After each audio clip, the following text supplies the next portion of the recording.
다음은 세정과 소관 결산안에 대한 설명 및 질의 답변을 실시하도록 하겠습니다. 박종철 행정안전국장님 계속해서 소관 세출 결산안에 대하여 설명하여 주시기 바랍니다. 설명드리기 앞서 배석한 과장과 팀장님들을 소개하겠습니다. 공천득 세정과장입니다. 조정현 세정팀장입니다. 이선화 취득세 팀장입니다. 김희정 지방소득세 팀장입니다. 박종분 재산세 팀장입니다. 세정과 소관 2022 회계년도 일반회계 세출 결산안에 대해 설명드리겠습니다. 일주의 결산 총괄입니다. 2022년 세정과 소관 일반회계 결산 내역은 예산 현액 9억 4,785만 4천 원으로 지출액은 약 96.8%인 9억 1,783만 9,790원을 지출하였고 집행잔액은 2,903만 1,270원입니다. 내역은 유의문을 참고해 주시기 바랍니다. 예산의 이용 전용 변경 및 이체 현황은 해당 사항 없습니다.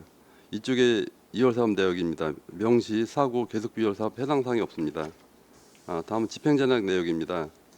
2020년도 총 8개 세부 사업의 예산 집행 잔액은 2,903만 1,270원입니다. 원인별로는 집행 잔액 모두 지출 잔액이며 세부 사업별 내역은 유의문을 참고해 주시기 바랍니다. 이상으로 제안 설명을 마치겠습니다. 네, 박종철 행정안전국장님 수고하셨습니다.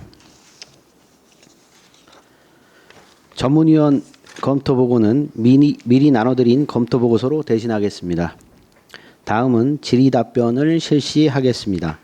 배석하신 팀장님께서는 발언이 필요한 경우 위원장으로부터 발언권을 얻으신 후 직위, 성명을 말씀하신 후 발언해 주시기 바랍니다.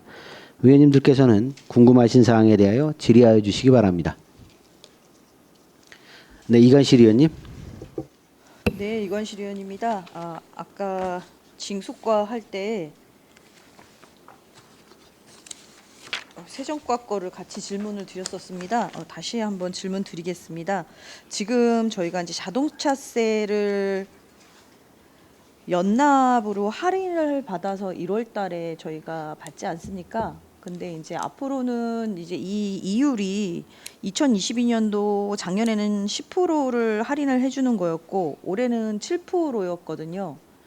그래서 이제 내년이나 내후년이 되면 5%에서 3%까지 내려가는데 이제 이 혜택이 굳이 이제 연납 할인으로 연결이 될 수 있는가? 그렇다면 우리는 6월하고 12월에 납부를 독려를 해야 되는 부분들이 크지 않습니까? 그래서 제가 일단은 인터넷상에서 있는 이제 정보하고 이제 통계청에 들어가서 통계를 봤는데 대부분이 이제 자동차세를 미납하는 가장 큰 이유가 고지서 분실과 납부 시기를 놓치는 게 한 33% 정도가 됐습니다. 그다음에 이제 25%는 이제 납부 능력이 부족한 경우였고 한 25% 정도가 이제 고지서가 미송달되거나 아니면 세금 부과에 불만이 있어서 그러는 경우들이 있었다고 그러더라고요. 그래서 우리는 지금 올해는 이제 7%, 내년에는 5%인데 실제적으로 10%대 했던 작년도하고 비교를 해보면 혹시 어느 정도 차이가 있을까요? 과장님이 답변 드릴게요. 네. 세정과장 공천득입니다. 금방 말씀하신 대로다가 그 의원님 말씀하신 대로 원래는 2020년도에 이제 법이 바뀌었고요. 작년에 2022년도부터 시행은 작년부터 됐고 작년에는 9.15%가 선납 할인이었습니다. 그리고 올해는 6.4%, 그다음에 내년에는 5%고요. 그다음에 내후년에 3%로 해서 이제 그렇게 법이 개정이 됐고요. 이 자동차세 선납 할인이라는 거는 옛날부터 그 할인을 없애자는 의견이 많았습니다. 근데 이제 의원님 금방 그 말씀대로 이걸 갑자기 할인을 없애버리면 그동안 이제 계속 당연히 이제 혜택을 받을 거로 예상하는 그 시민들에 대한 그런 불만이라든가 불편 때문에 계속 유지가 됐던 사안이고요. 2000년도에 이제 이거를 단계적으로다가 이제 폐지하는 쪽으로다가 방향을 잡아서 아마 세법 개정된 걸로 알고 있고요.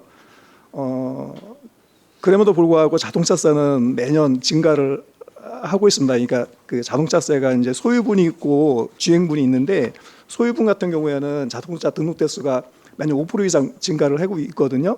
그래서 선납 할인도 올해 이제 1월달에 이제 1월달 선납 할인인 걸 이제 분석을 해봤더니 그 세액은 작년보다 늘었습니다. 근데 이제 우리가 그 예산 본 예산 추경 행거 대비해 갖고는 프로테지가 한 26%로 해서 작년보다 한 1% 정도 떨어지더라고요.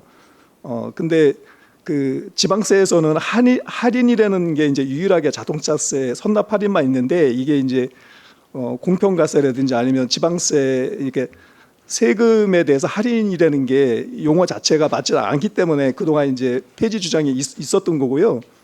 그럼에도 불구하고 이게 선납이 계속 늘어나니까 이게 그 세수 확보 차원에서도 아마 없애는 방향으로다가 이제 그렇게 개정된 걸로 알고 있습니다. 근데 그 의원님 우려다로다가 이것 때문에 이제 찬압이 증가한다든가 그런 거는 아닐 거라고 판단이 되고요. 자동차세가 다른 세목에 비해서 그 체납률이 높은 건 사실이에요. 다른 건 한 92% 정도 되는데 자동차세는 한 87% 그렇게 분석이 되거든요.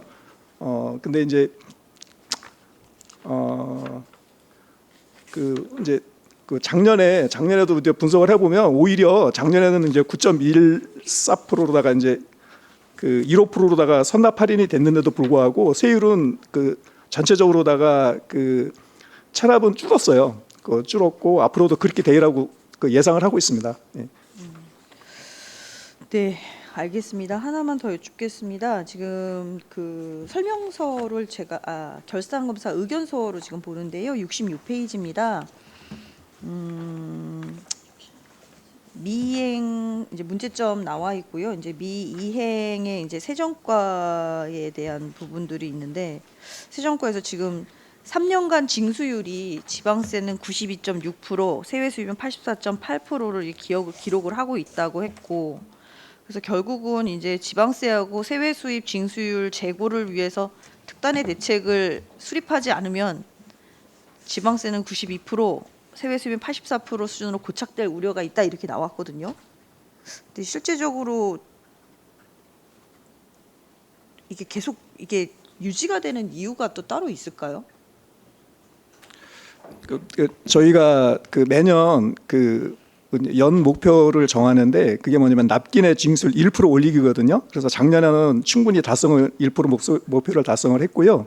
그 저희가 그 이제 부가부서로서 그 납기내 징수율 달성하는 거를 큰 목표로 삼고 있습니다. 그게 이제 세수 증대랑 같이 연관이 돼 있는데 지금은 그 납부 편의 시작을 해서 그 고지서 없이 ATM 그 간편하게 납부할 수 있는 게 기본이 돼 있고요. 고지서 납부하는 게 아니고 그리고 부가도 지금은 그 뭐 차세대 지방세가 이제 올해 도입이 되는데요.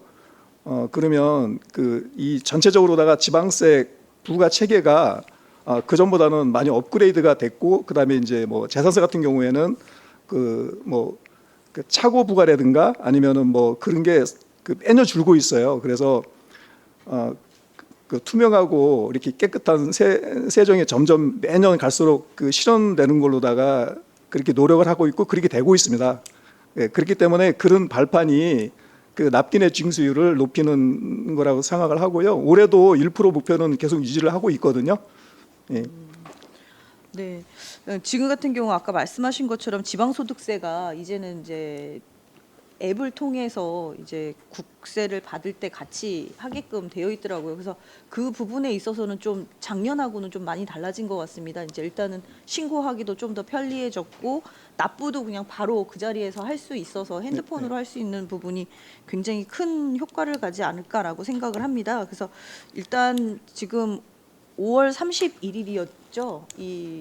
그러면 결과치가 혹시 좀 집계가 됐습니까? 올해? 이제 그 법인 같은 경우는 결과가 나왔고요. 개인 같은 경우에는 5월달에 이제 그 일반 그 종합소득세 납세자가 신고 납부를 하는 거고 6월달에는 그 성실 신고 대상자 신고 납부 기간입니다. 그래서 그 6월 말 지나야지 정확한 통계 수치가 나올 거로 나오고요.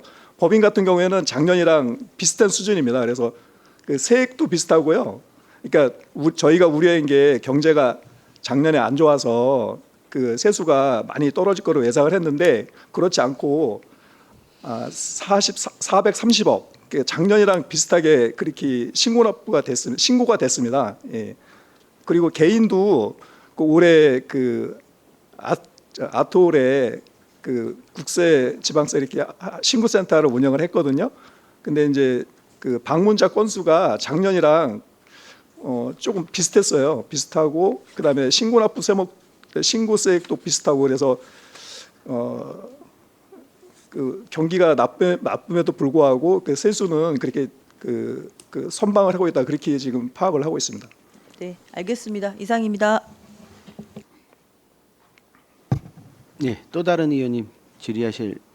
네, 황윤 의원님.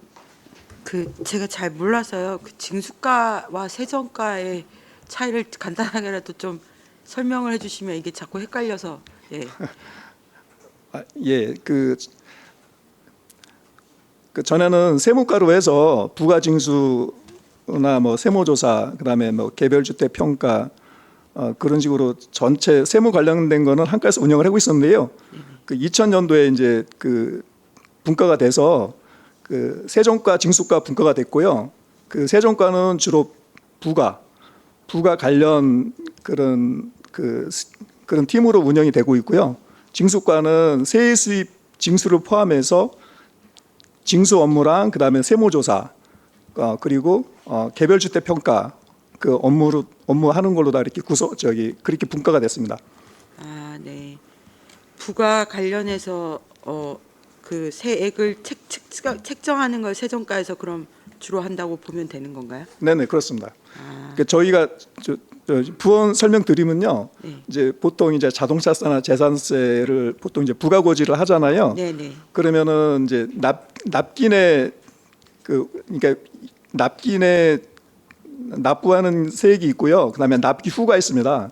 근데 납기내 납부세액을 납부를 안 하면 부과를 했는데 그러면 이제 독촉장을 보내요. 네네. 한 달 기한을 주고 그러니까 독촉장을 안 내면 그 다음은 이제 체납 처분 절차를 들어갈 수가 있거든요.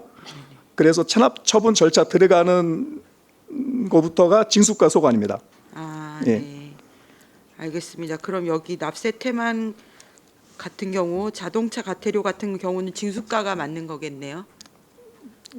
그렇죠. 독촉장까지는 저희가 이제 보내고요. 아, 네. 예. 네, 알겠습니다.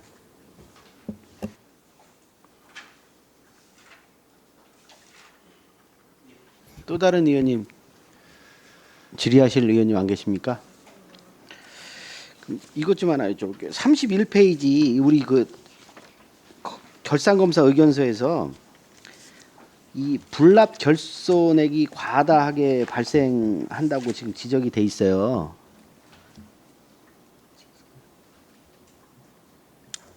네네. 예. 이거 관련돼서 우리 개선해야 되는 방향에 대해서 좀 과장님이 설명을 좀 해주시죠. 이거 징수가 건가요? 예, 징수가 건데요. 아우 헷갈리네 이거.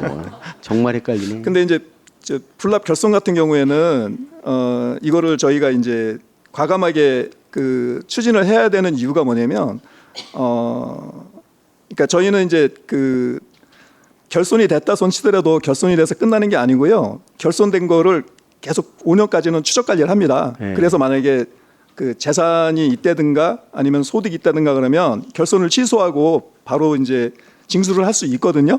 근데 만약에 그렇지 않고 이거를 계속 그 결손을 안 하고 갖고 있으면 그 예를 들어서 1년에 한 서너 번은 고지서를 보내야 돼요. 자동으로다가 이제 고지서가 출력이 되니까. 그리고 또 이제 그 저희가 뭐 체납 징수단도 운영을 하고 있지만 이게 담당자들이 이걸 계속 체크를 해야 되거든요. 근데 이거 결손을 했다는 결손을 했다는 이유는 뭐냐면 충분하게 재산이 하나도 없는 거고요. 소득도 없고 그다음에 납세 능력이 없는 사람들을 대상으로 해서 저희가 이제 그 결손을 하는 거거든요. 다 이유가 있고요. 그다음에 이걸 추적 관리하는 팀을 별도로다가 두고 있습니다. 네, 그렇기 때문에 괜히 결손됐다 그래서 이제 결손이 됐으니까 이제 마음대로다가 뭐 그 예를 들어서 뭐 통장도 스스로 개설을 하고 그다음에 뭐 부동산을 취득을 했다 그러면 바로 결손이 취소가 됩니다. 예, 저희가 시스템이 그렇게 되어 있습니다. 예. 그래서 이 결손 같은 경우에는 징세 비용을 절감하는 측면에서는 적극 권장해야 되는 걸로다가 저는 알고 있거든요. 예. 알겠습니다. 예. 우리 이관실 의원님도 실수하시더니 저도 실수를 하네요. 자, 더 이상 질의가 없으시므로 세정과 소관 결산안에 대한 설명 및 질의 답변을 모두 마치겠습니다.